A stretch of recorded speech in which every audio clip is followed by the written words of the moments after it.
যে তাপ বৃষ্টির কারণে নদীর দুকুল একেবারে উছলে পড়ছে পানিতে, এবং সেই জায়গায় শৌখিন মাছ শিকারীরা মাছ ধরার বিভিন্ন উপকরণ নিয়ে এসেছেন, মাছ ধরার চেষ্টা করছেন, দূর থেকে দেখা যাচ্ছে। এবং এই চিরচেনা মাঠটি, যেখানে একটি ফুটবল টুর্নামেন্টেরও আয়োজন করা হয়েছে, বলতে বলতে হয়তো একটা গোলের সম্ভাবনা, এবং গোল হলো না।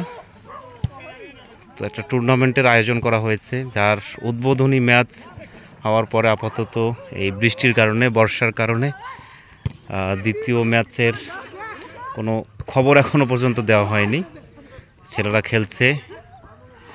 রবি ঠাকুরের সেই বিখ্যাত ছোট নদী বা আমাদের নদী নিয়ে যে কবিতা, আমাদের ছোট নদী চলে বাঁকে বাঁকে, বৈশাখ মাসে তার হাঁটু জল থাকে, পার হয়ে যায় গরু, পার হয় গাড়ি, দুই ধার উঁচু তার, ঢালু তার পারি।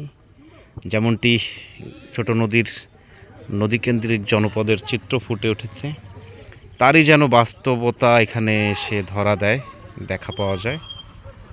এবং এই ছেলেরা খেলাধুলা করার পরে সন্ধ্যার আগেই তারাও বাড়ি ফিরবে। খেলা চলছে তাদের। এবং এই যে ব্রিজের কাজ উপলক্ষে দেখতে পাচ্ছেন বেশ কয়েকটা দোকান এখানে বসে গেছে, মানুষজন আসছেন, নৌকা নদী দেখছেন, মানুষজন এখানে আসার পরেই এখানে সময় কাটান, আনন্দ উপভোগ করেন। বেশ কয়েকটা দোকান অলরেডি বসে গেছে। তো এই ছিল আজকের দৃশ্য ধারণ। ধন্যবাদ সবাইকে।